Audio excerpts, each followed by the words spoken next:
ഇന്ന് ഞാൻ നിങ്ങളുടെ അടുത്ത് രാജീവിൻ്റെ കഥ പറയാം. 46 വയസ്സാണ്. കഴിഞ്ഞ 11 കൊല്ലമായി ദുബായിലാണ് ജോലി ചെയ്യുന്നത്.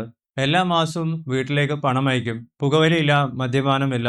എല്ലാ ദിവസവും വൈകുന്നേരം നടക്കാനും പോകും. പോരാത്തതിന് ഉത്തരവാദിത്തമുള്ള ഏതൊരാളെപ്പോലെയും എല്ലാ വർഷവും കമ്പനിയിൽ നടക്കുന്ന മെഡിക്കൽ ചെക്കപ്പും ചെയ്യാറുണ്ട്. എല്ലാ പ്രാവശ്യവും മെഡിക്കൽ റിപ്പോർട്ട് വരുന്നതും കുഴപ്പമില്ലാത്ത രീതിയിലാണ്. കൊളസ്ട്രോൾ നോർമൽ, ബ്ലഡ് ഷുഗർ കൺട്രോളിലാണ്, ബ്ലഡ് പ്രഷർ ഓക്കെയാണ്. രാജീവ് സ്ഥിരമായി കാണിക്കുന്ന ഡോക്ടർ ആ റിപ്പോർട്ട് നോക്കി സ്ഥിരം പറയുന്നത് റിപ്പോർട്ടിൽ കുഴപ്പമൊന്നുമില്ല, അടുത്ത വർഷം കാണാമെന്നാണ്. രാജീവ് അതുകൊണ്ട് തന്നെ എല്ലാ വർഷവും ഇങ്ങനെ ടെസ്റ്റ് ചെയ്യുന്നതുകൊണ്ട് സേഫ് ആണെന്ന് വിചാരിച്ചു. കാരണം രാജീവിൻ്റെ കയ്യിൽ ഒരു പേപ്പർ ഉണ്ടായിരുന്നു, പ്രശ്നങ്ങളൊന്നും ഇല്ലാന്ന് തെളിയിക്കുന്ന പേപ്പർ. കഴിഞ്ഞ വർഷത്തെ ഇതേപോലത്തെ മെഡിക്കൽ ചെക്കപ്പ് കഴിഞ്ഞ് 10 മാസം കഴിഞ്ഞപ്പോൾ രാജീവിന് പെട്ടെന്നൊരു ദിവസം ഹാർട്ട് അറ്റാക്ക് ഉണ്ടായി. രാജീവ് ഹാർട്ട് അറ്റാക്ക് സർവൈവ് ചെയ്തു. പക്ഷേ രാജീവ് ചോദിച്ചൊരു ക്വസ്റ്റ്യൻ ഉണ്ട്. നിങ്ങൾ ആ ക്വസ്റ്റ്യനെ കുറിച്ചാണ് ഗൗരവപൂർവ്വം ആലോചിക്കേണ്ടത്. രാജീവിന്റെ ചോദ്യം ഇതായിരുന്നു: എല്ലാ ടെസ്റ്റുകളും നോർമൽ ആയിരുന്നെങ്കിൽ എങ്ങനെ ഹാർട്ട് അറ്റാക്ക് ഉണ്ടായി?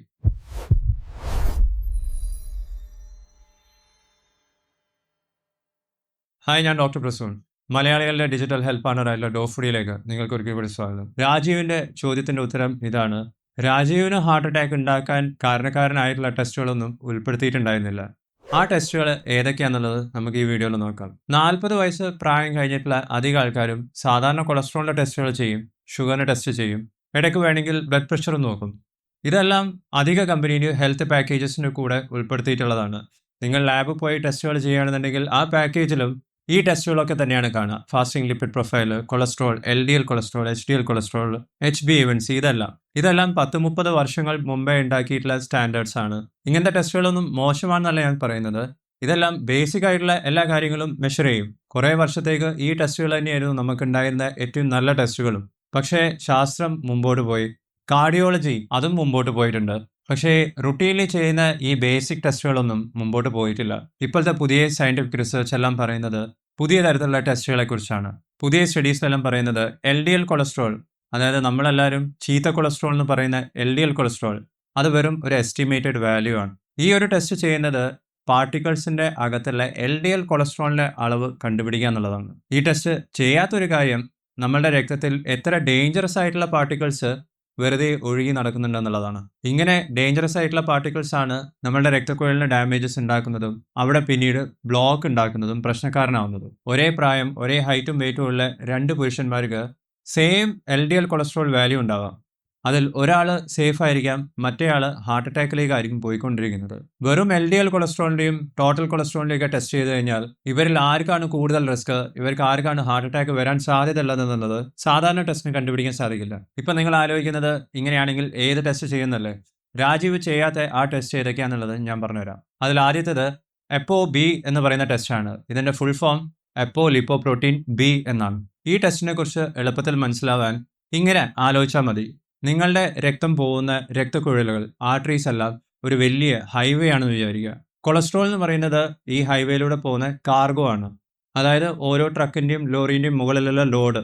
ഈ കാർഗോ അഥവാ ലോഡല്ല മറ്റു വാഹനങ്ങളെ പോയി ഇടിക്കുന്നതും ആക്സിഡൻസ് ഉണ്ടാക്കുന്നതും പ്രശ്നങ്ങൾ ഉണ്ടാക്കുന്നതും. ഹൈവേയിലെ പ്രശ്നക്കാരനാവുന്നത് ട്രക്കും ലോറികളും ഒക്കെയാണ്. ഈ ലോഡ് കയറ്റി സ്പീഡിൽ പോകുന്ന ട്രക്കുകൾ. ഈ ട്രക്കുകളെ പോലെ തന്നെയാണ് നമ്മളുടെ രക്തക്കുഴലിലുള്ള ഡേഞ്ചറസ് ആയിട്ടുള്ള പാർട്ടിക്കിൾസ് എന്ന് പറയുന്നത്. ഇങ്ങനെയുള്ള ഓരോ പാർട്ടിക്കിളിനും ഒരു ടാഗ് ഉണ്ടാവും. ആ ടാഗാണ് അപ്പോലിപ്പോപ്രോട്ടീൻ B എന്ന് പറയുന്നത്. അതുകൊണ്ട് തന്നെ നമ്മൾ ApoBന്റെ ടെസ്റ്റ് ചെയ്യുകയാണെന്നുണ്ടെങ്കിൽ എത്രത്തോളം ഡേഞ്ചറസ് ആയിട്ടുള്ള ട്രക്കുകളുണ്ട്, എത്രത്തോളം ഡേഞ്ചറസ് ആയിട്ടുള്ള പാർട്ടിക്കിൾസ് നമ്മളുടെ ബ്ലഡിൽ ഒഴുകി നടക്കുന്നുണ്ടെന്നുള്ളത് കൃത്യമായി നമുക്ക് കണ്ടുപിടിക്കാൻ സാധിക്കും. നമ്മുടെ LDL കൊളസ്ട്രോൾ എന്ന് പറയുന്ന നമ്പർ പറഞ്ഞു തരുന്നത് കാർഗോ എത്രയുണ്ട്, ലോഡ് എത്ര ഉണ്ടെന്നുള്ളതാണ്. നേരെ മറിച്ച് ApoB നമുക്ക് പറഞ്ഞു തരുന്നത് എത്ര ഡേഞ്ചറസ് ആയിട്ടുള്ള ട്രക്കുകൾ ഉണ്ടെന്നുള്ളതാണ്. നമ്മളുടെ ആർട്ടറീസിനും രക്തക്കുഴലിനും ഡാമേജ് ഉണ്ടാക്കുന്ന പാർട്ടിക്കിൾസിന്റെ എണ്ണം ഈ നമ്പറാണ് നമുക്ക് തരുന്നത്. ഇത് പലതരത്തിലുള്ള സയന്റിഫിക് സ്റ്റഡീസിനെ ബേസ് ചെയ്തിട്ട് പറയുന്ന കാര്യങ്ങളാണ്. അമേരിക്കൻ ഹാർട്ട് അസോസിയേഷന്റെ ഒരു മേജർ ജേർണൽ റിവ്യൂവിൽ പറയുന്നതും അപ്പോലിപ്പോപ്രോട്ടീൻ B എന്ന് പറയുന്ന ടെസ്റ്റ് LDL കൊളസ്ട്രോൾ എന്ന് പറയുന്ന ടെസ്റ്റിനേക്കാളും ഹൃദയ സംബന്ധമായിട്ടുള്ള രോഗങ്ങൾ വരാനുള്ള സാധ്യത കണ്ടുപിടിക്കാനുള്ള എത്രയോ മികച്ച ടെസ്റ്റാണെന്നാണ്. ഈ ടെസ്റ്റിൻ്റെയൊക്കെ ലിങ്ക് നിങ്ങൾക്ക് ഡിസ്ക്രിപ്ഷൻ ബോക്സിൽ കാണാം. സ്ഥിരമായി വെറും LDL കൊളസ്ട്രോളിന്റെ വാല്യൂ മാത്രം നോക്കുന്ന ഒരാൾക്ക് ചിലപ്പോൾ തെറ്റായിട്ടുള്ള ധാരണകൾ ഉണ്ടാവാം. കാരണം അവരൊരിക്കലും അപ്പോലിപ്പോപ്രോട്ടീൻ B ടെസ്റ്റ് ചെയ്ത് നോക്കുന്നില്ല. നോർമൽ LDL കൊളസ്ട്രോൾ ലെവലുള്ള ഒരാൾക്കും ApoB പ്രോട്ടീൻ്റെ അളവ് കൂടി നിൽക്കാം. സ്റ്റാൻഡേർഡായി നമ്മൾ ചെയ്യുന്ന LDL കൊളസ്ട്രോളിന്റെ റിപ്പോർട്ട് നിങ്ങളെ ഹെൽത്തി എന്ന് വിളിക്കുമെങ്കിൽ, നിങ്ങൾ ApoB ടെസ്റ്റ് ചെയ്ത് അത് 100ന്റെ മുകളിലേക്ക് നിൽക്കുകയാണെന്നുണ്ടെങ്കിൽ അതിൻ്റെ അർത്ഥം നിങ്ങൾക്ക് റിസ്ക് കൂടുതലാണ്, നിങ്ങൾ ഹെൽത്തി അല്ല എന്നാണ്. അധിക ഹെൽത്ത് ചെക്കപ്സും അധിക കമ്പനികളും FOB ടെസ്റ്റ് ഉൾപ്പെടുത്താറില്ല. അല്ലെങ്കിൽ നിങ്ങൾ സ്പെസിഫിക് ആയിട്ടും എടുത്ത് ചോദിക്കണം ഈ ടെസ്റ്റ് ചെയ്യാൻ പറ്റുമോ ഇല്ല എന്നുള്ളത്. ഇനി ഞാൻ രണ്ടാമത്തെ ടെസ്റ്റിനെ കുറിച്ച് പറയാം. ഇതാണ് നിങ്ങൾ ഈ വീഡിയോ കഴിഞ്ഞാലും ഓർത്തിരിക്കേണ്ട ടെസ്റ്റ്. ഈ ടെസ്റ്റിന്റെ പേര് ലിപ്പോപ്രോട്ടീൻ എ എന്നാണ്. LP സ്മോൾ എ എന്നാണ് ഈ ടെസ്റ്റ് എഴുതുന്നത്. ഈ ഒരു ടെസ്റ്റിനെ പേടിപ്പെടുന്ന ടെസ്റ്റ് ആക്കുന്നത് എന്തുകൊണ്ടാണെന്ന് പറയാം. LP എന്ന് പറയുന്ന ടെസ്റ്റ് ഓൾമോസ്റ്റ് കംപ്ലീറ്റ്ലി ഡിസൈഡ് ചെയ്യുന്നത് നിങ്ങളുടെ ജീൻസിനെ ബേസ് ചെയ്തിട്ടാണ്. അല്ലാതെ നിങ്ങൾ കഴിഞ്ഞ ആഴ്ച എന്ത് കഴിച്ചു, ഇന്നലെ എത്ര ബിരിയാണി കഴിച്ചു എന്നുള്ള കാര്യങ്ങളൊന്നും നോക്കിയിട്ടല്ല. നിങ്ങൾ എത്ര എക്സസൈസ് ചെയ്ത് കഴിഞ്ഞാലും, എത്ര ജോഗിങ് ചെയ്ത് കഴിഞ്ഞാലും, എത്ര ഫ്രൂട്ട്സും വെജിറ്റബിൾസും കഴിച്ചു കഴിഞ്ഞാലും, നിങ്ങൾ ബോഡി വെയിറ്റ് കറക്റ്റ് റേഞ്ചിൽ തന്നെ മെയിൻറ്റെയിൻ ചെയ്ത് കഴിഞ്ഞാലും നിങ്ങളുടെ ലിപ്പോപ്രോട്ടീൻ എ എന്ന് പറയുന്ന വാല്യൂ കൂടുതലാണെങ്കിൽ അതിൻ്റെ കാരണം നിങ്ങൾക്ക് LP എന്ന് പറയുന്നത് നിങ്ങളുടെ പാരൻസിൻ്റെ അടുത്ത് കിട്ടിയിട്ടുള്ളതാണ്, അല്ലെങ്കിൽ ഗ്രാൻഡ് പാരൻസിൻ്റെ അടുത്ത് കിട്ടിയിട്ടുള്ളതാണ്. അത് ചിലപ്പോൾ നിങ്ങൾ ഇതുവരെ അറിഞ്ഞിട്ട് പോലും ഉണ്ടാവില്ല. ഇതും പബ്മെഡിൽ പ്രസിദ്ധീകരിച്ചുള്ള പല ആർട്ടിക്കിൾസിലും രേഖപ്പെടുത്തിയിട്ടുള്ളതാണ്. ഈ എല്ലാ സ്റ്റഡീസിൻ്റെയും കൺക്ലൂഷൻ ഒരേ കാര്യമാണ് പറയുന്നത്. കൂടി നിൽക്കുന്ന LP എന്ന് പറയുന്നത് ഹൃദയ സംബന്ധമായിട്ടുള്ള രോഗങ്ങൾ, പ്രത്യേകിച്ച് ഹാർട്ട് അറ്റാക്കിൻ്റെ ഒരു മെയിൻ കോസറ്റീവ് ഫാക്ടർ ആണെന്നാണ്. അതായത് LP കൂടി നിന്ന് കഴിഞ്ഞാൽ ഹാർട്ട് അറ്റാക്ക് ഉണ്ടാവാമെന്നാണ്. രക്തക്കുഴലുകളിൽ എതെറോസ്ക്ലിറോസിസ് ഉണ്ടാക്കിയിട്ടും ഇൻഫ്ലമേഷൻ ഉണ്ടാക്കിയിട്ടും ക്ലോട്ടിംഗ് ഉണ്ടാക്കിയിട്ടും ഒക്കെയാണ് കൂടി നിൽക്കുന്ന LP നമുക്ക് പ്രശ്നങ്ങൾ ഉണ്ടാക്കുന്നത്. രാജീവിൻ്റെ കാര്യത്തിലും ഇത് തന്നെയാണ് സംഭവിച്ചത്. LDL കൊളസ്ട്രോൾ നോർമലായി നിന്ന് കഴിഞ്ഞാലും LP കൂടി നിൽക്കുകയാണെന്നുണ്ടെങ്കിൽ അത് ഹൈ റിസ്ക് തന്നെയാണ്. 70 മുതൽ 80% LPന്റെ അളവ് കൂടി നിൽക്കുന്നതിന്റെ പ്രധാന കാരണം ജെനറ്റിക്സ് തന്നെയാണെന്നാണ് പറയുന്നത്. ഇതിന് മറ്റു പല കാരണങ്ങളുണ്ടെങ്കിലും പ്രധാന കാരണം ജീൻസ് തന്നെയാണ്. അതായത് ഇത് ലക്ഷക്കണക്കിന് ആൾക്കാരെയാണ് ബാധിക്കുന്നത്. നോർമലാണെന്ന് ചിന്തിക്കുന്ന അധികം ആൾക്കാർക്കും ചിലപ്പോൾ അവരുടെ LP ലെവൽ കൂടി നിൽക്കുന്നുണ്ടാവാം. അവർക്ക് ഈ കാര്യം അറിയ പോലും ഉണ്ടാവില്ല, കാരണം അവർ ഈ ടെസ്റ്റ് ചെയ്ത് നോക്കിയിട്ടുണ്ടാവില്ല. ഇത് നമ്മളുടെ റുട്ടീൻ ചെക്കപ്പിലൊന്നും ടെസ്റ്റ് ചെയ്യാറില്ല. നമ്മളുടെ നാട്ടിൽ അധിക ഡോക്ടേഴ്സും ഈ ടെസ്റ്റുകളൊന്നും എഴുതാറ് പോലും ഇല്ല. അധിക ആൾക്കാരും LP എന്നുള്ള ടെസ്റ്റിനെ കുറിച്ച് ആദ്യമായിട്ട് കേൾക്കുന്നത് അവർക്ക് ഹാർട്ട് അറ്റാക്ക് വന്നതിന് ശേഷമായിരിക്കും. പക്ഷേ ഗുഡ് ന്യൂസ് എന്താണെന്ന് ചോദിച്ചു കഴിഞ്ഞാൽ ഈ ടെസ്റ്റുകൾ നിങ്ങൾക്കും ചെയ്യാം. ഇത് ഒരു പ്രാവശ്യം ചെയ്ത് നോക്കിയാൽ നിങ്ങളുടെ റിസ്ക് എത്രത്തോളം ഉണ്ടെന്നുള്ള കാര്യം നിങ്ങൾക്കും മനസ്സിലാക്കാൻ സാധിക്കും. നിങ്ങൾ എല്ലാ വർഷവും കൃത്യമായിട്ടും ആനുവൽ ചെക്കപ്പ് എന്നുള്ള രീതിയിൽ എല്ലാ ബ്ലഡ് ടെസ്റ്റുകളും ചെയ്തിട്ട് LPയും FOBയും ചെയ്തിട്ടില്ലെങ്കിൽ അതിനേക്കാളും എത്രയോ ബെനിഫിറ്റ്സ് നിങ്ങൾക്ക് ഒരു തവണ ഈ പറഞ്ഞ ടെസ്റ്റുകൾ ചെയ്ത് നോക്കിയാൽ കിട്ടും. നിങ്ങളുടെ ആനുവൽ ബ്ലഡ് ചെക്കപ്പ് എല്ലാം ഒളിച്ചു വെച്ചിട്ടുള്ള കാര്യങ്ങൾ ഈ പറഞ്ഞ ടെസ്റ്റുകൾ ഒറ്റ തവണ ചെയ്താൽ നിങ്ങൾക്ക് മനസ്സിലാക്കാൻ സാധിക്കും. ഞാൻ പറഞ്ഞു വരുന്നത് നിങ്ങൾ ഇതുവരെ ചെയ്ത ടെസ്റ്റുകളൊന്നും യൂസ്ലെസ് ആണെന്നല്ല, അത് പൂർണ്ണമല്ല. അത് പൂർണ്ണമാവണമെന്നുണ്ടെങ്കിൽ ഇത്തരത്തിലുള്ള ടെസ്റ്റുകളും കൂടി ചെയ്ത് നോക്കണം. കാരണം ശാസ്ത്രം അത്രയും പുരോഗമിച്ചു കഴിഞ്ഞു. നിങ്ങളുടെ പ്രായം 40ന്റെ മുകളിലേക്കാണെന്നുണ്ടെങ്കിൽ, നിങ്ങൾക്ക് ജോലി സംബന്ധമായിട്ടുള്ള സ്ട്രെസ് ഉണ്ടെങ്കിൽ, നിങ്ങളുടെ ഭക്ഷണശീലങ്ങളൊക്കെ കോംപ്രമൈസ്ഡ് ആണെങ്കിൽ, നിങ്ങളുടെ ലൈഫ് സ്റ്റൈലിൽ എക്സസൈസ് ഒന്നും തീരെ ഇല്ലെങ്കിൽ, നിങ്ങൾ സാധാരണ ചെയ്യുന്ന ബ്ലഡ് ടെസ്റ്റിന് പുറമെ 3 ടെസ്റ്റുകൾ ചെയ്ത് നോക്കുന്നത് നല്ലതായിരിക്കും.